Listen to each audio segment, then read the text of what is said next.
Career बनाना, reporter, writer या फिर editor बनना, तो आज ही संपर्क करें आज है रमझाझर में।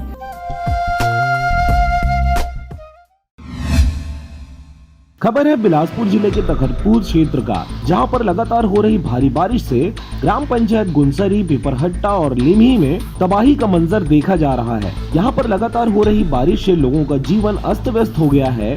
लोगों का ग्राम पंचायत से आने जाने वाली सभी रास्ते बंद हो गए हैं और जहां देखो वहां पर चारों तरफ पानी ही पानी दिखाई दे रहा है। सड़क हो, नाली हो, मैदान हो या फिर घर, चारों तरफ बस पानी ही पानी नजर आ रहा है। इन दिनों छत्तीसगढ़ में लगातार 2 दिनों से हो रही बारिश से ग्राम पंचायत गुनसरी के आश्रित ग्राम पिपरहट्टा, लिमही नर्मदा नदी का जलस्तर बढ़ता जा रहा है। घरों में घुसा पानी, कई घर तबाह, शासन प्रशासन से कोई मदद नहीं मिल रहा। तखतपुर से राजाराम सोनवानी की रिपोर्ट, RJ रमझाझर।